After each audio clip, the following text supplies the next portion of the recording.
Pour 2012, on leur fait un dessin? Justice au pays de l'or noir.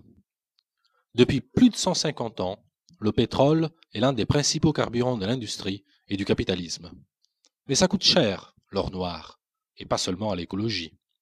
Ça coûte la vie, en Irak, en Libye, en Afrique subsaharienne, où la mainmise des compagnies pétrolières est garantie par les bombes, les massacres et les coups d'État. Ça coûte de l'argent en France, un marché de plus de 50 milliards d'euros, de quoi vous pomper un salaire à moins de 2. Un plein de 40 litres à 1,60 € le litre coûte en ce moment 64 €. Sur ces 64 €, 1,30 € tout au plus servent à payer l'extraction.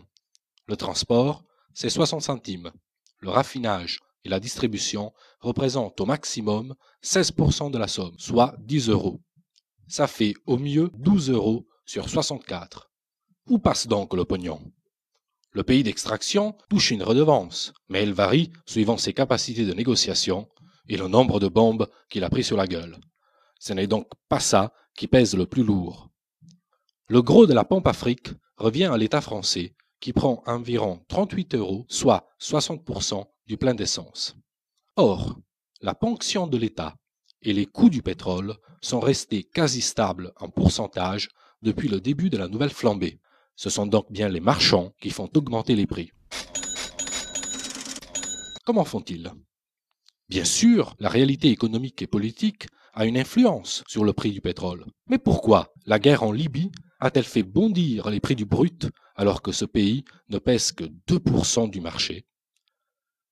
Comme le dit le PDG de Total, Christophe Demargerie, qui veut peut-être la carte du Parti communiste français, les marchés utilisent ces crises pour justifier leurs opérations spéculatives. Il faut savoir que chaque jour s'échange sur le marché 4 fois plus de pétrole que celui réellement produit ou consommé. Les marchands, en somme, vendent un pétrole qu'ils n'ont pas à des gens qui ne l'achètent pas. Et c'est le travailleur obligé de prendre la voiture qui paie l'addition. Monsieur le PDG de Total oublie juste de nous dire pourquoi, quand le cours du pétrole baisse, ça ne se voit pas à la pompe. Et oui, car après le choc de la crise financière de 2008, le prix du baril avait diminué de 20% en 3 mois. Mais les tarifs à la pompe, non. Total et les autres pétroliers avaient oublié, faut dire qu'ils sont très distraits, de répercuter à la pompe les baisses du baril de pétrole, tout simplement. Et tous les moyens sont bons pour garder les prix au plus haut. En mer, à côté des pédalos, on trouve tout un tas de tankers qui se baladent pendant des semaines en attendant l'augmentation des cours pour livrer leur pétrole au moment le plus propice. Sinon, il y a aussi le coût classique qui consiste à réduire la capacité de raffinage au moment des départs en vacances. On en fait le moins quand il en faut le plus. Logique. Et ça marche du tonnerre. Alors que la crise est censée peser sur l'économie, Total a engrangé la bagatelle de 60 milliards d'euros de profit en 5 ans. En pleine crise pétrolière de 2008, près de 14 milliards. Bingo! Les actionnaires attendent la prochaine récession en se frottant les mains. Avec la flambée de l'immobilier, les ménages les plus modestes, les travailleurs, sont contraints de s'installer à la périphérie des grandes villes. Résultat, faute de transport en commun, ils paient de plus en plus cher l'essence pour se rendre au travail, accéder au commerce et aux loisirs. Aujourd'hui, un ménage habitant en zone périurbaine consacre en moyenne près de 1 500 € par an à ses dépenses en carburant. Et dans ces 1 500 €, 60% de taxes. Plutôt que de taxer les profits ou la spéculation, ce sont les ménages que l'État met à l'amende. Explication. L'État perçoit annuellement environ 35 milliards d'euros de recettes via la TVA et la taxe sur les produits pétroliers. Donc, plus l'essence augmente, plus l'État encaisse.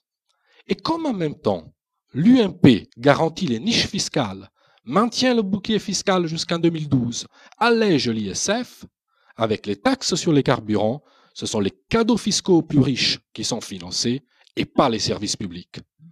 En gros, vous payez la défiscalisation des plus riches. C'est pas beau ça?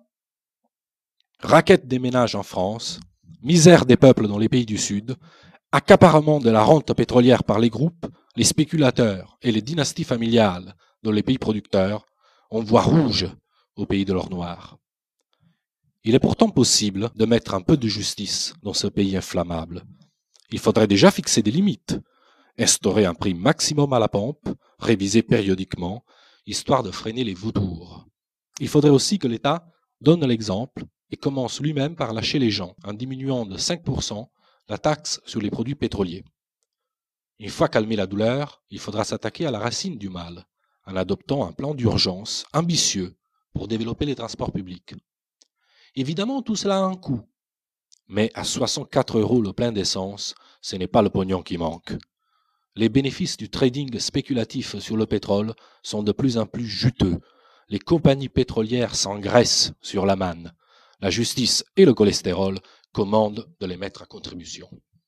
On sait tous que l'impératif écologique nous impose de changer de mode de développement et de réduire notre dépendance aux énergies non renouvelables. On voit bien que la logique marchande et spéculative nous envoie droit dans le mur. Alors, donnons l'exemple par ces mesures de justice.